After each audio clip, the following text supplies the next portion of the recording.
Good morning. Today I want to talk a little bit about what I've been learning in regards to changing the brain in adulthood, neuroplasticity or growth mindset, and why that might be a good thing, why we might want it. Children before the age of 25, their brain changes so readily and so easily that I'm not going to talk about it today. It's harder in adults. But there used to be this idea of fixed mindset, which was after the age of 25, after the neurons in your brain became fully myelinated, that you had basically a fixed mindset, which meant your potential, your talent, areas for growth and change were pretty much stagnant, that there wasn't any ability or potential to change. And I'm not doing the research. Researchers have found that this is just not true. That fixed mindset is not anatomically accurate. As adults, we're capable of a tremendous amount of growth and change. It's just harder. So we have to use our tools a little bit more wisely.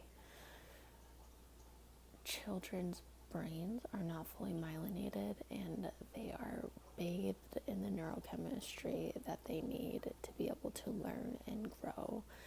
And also they include an element of play, which provides that dopamine that further allows for just the right chemical makeup for growth.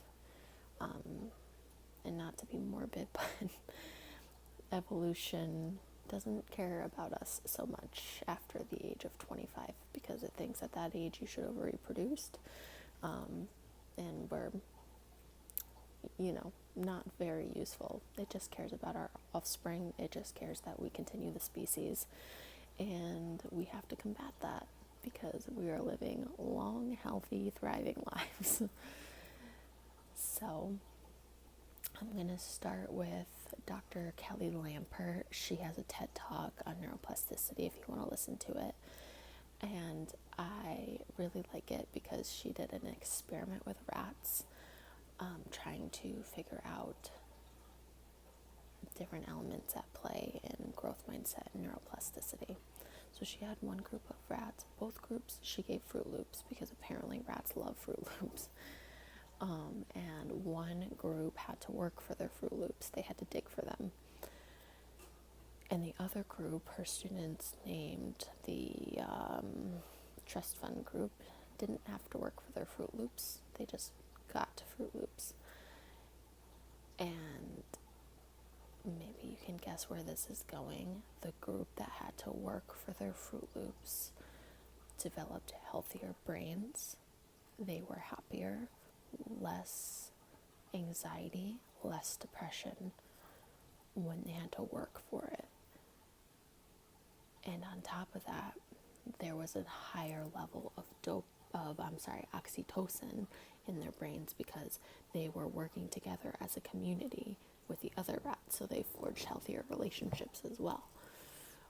So it just really points to the fact that hard work matters, and it's not easy. You have to work for it, even if you have to, if you are in circumstances where you don't have to work, you have to provide that work, whether it's through sport or your job or your interests. You need to give yourself challenges.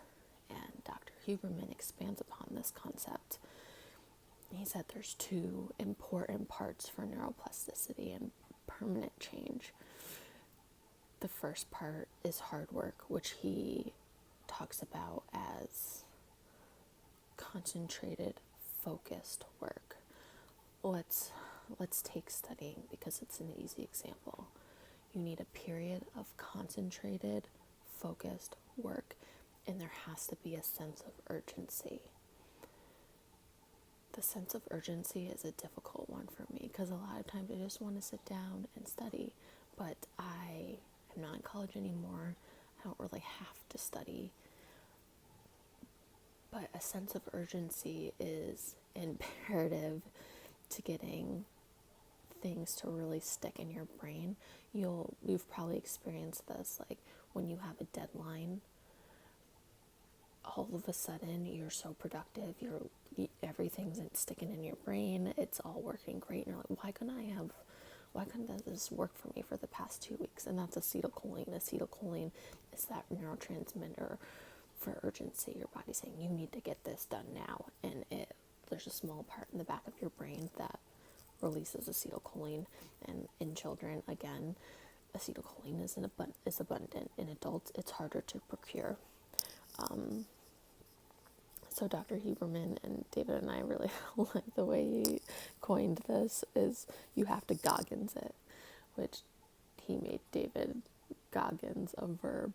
But David Goggins, if you don't know him, is a remarkable human being that creates sense of urgency in every single thing that he does. He's always amped, and we need to bring that sense of urgency in our lives for whatever it is that we want to accomplish, and especially into that deep focused work. Even physical feats though, running, working out, we need that sense of urgency. And I was talking to David last night about how sense of urgency is hard for me because I feel that I have a pretty good life, so nothing is really urgent. I can kind of relax.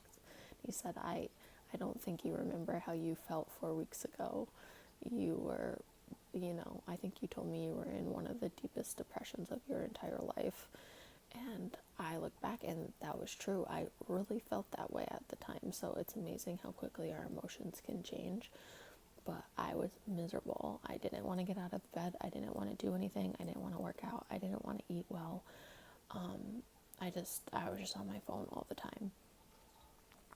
And for me, changing my habits, going to bed early, getting up early, staying off my phone, figuring out how to solve this emotional problem that I was experiencing was urgent. Urgent to be a better mom, urgent to be a better wife, urgent to be a better human being, urgent to be happy. So urgency needs to be procured within yourself. It's a mindset, and everybody has to figure out where they can dig deep for that urgency. So that's the first part, is working hard, deep, focused, concentrated work, and a sense of urgency. And we have to remember, there's a growth mindset podcast, and this woman was saying that during childhood we develop this tendency to think that if we're not good at something, if it's hard to learn a math problem or learn a puzzle, we think we're stupid. If it's hard to run, we think our lungs are smaller than everybody else's. We think when things are hard, we are innately not good at them. And that's just not true. Where the change happens is during the hardest work. So thrive in that hard work. Thrive when it's hard. Thrive when it's difficult to focus. Remember that this is when your brain changes, and kind of maybe let that be fuel for your change. Kind of like enjoying the process, right? That'll give you those extra hits of dopamine too, which only help. The second part is deep states of relaxation. Hard, focused, concentrated work have to be followed by, deep states of relaxation. If you don't relax, mainly in sleep, then those changes are not going to stay in your brain, especially deep sleep. I was talking to my dad about this yesterday, and he said, oh great, I work really hard all day and then I relax and drink at night. And I knew that was coming. Unfortunately, that doesn't work right. We can't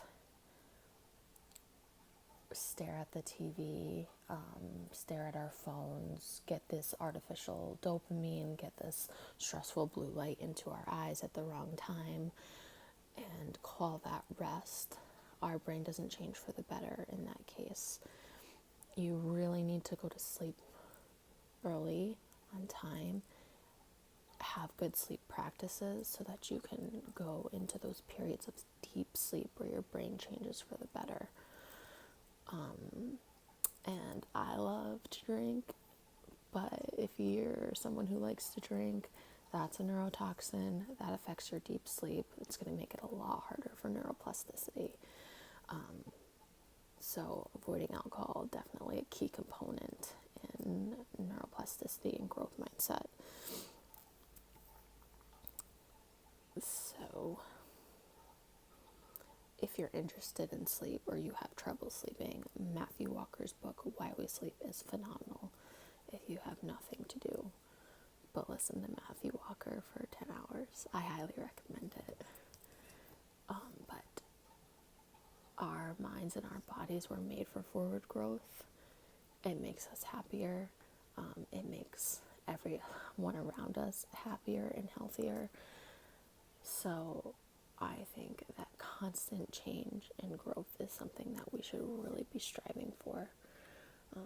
And these tools can help us along that path. Thanks for watching. I love you guys. I'll talk to you tomorrow.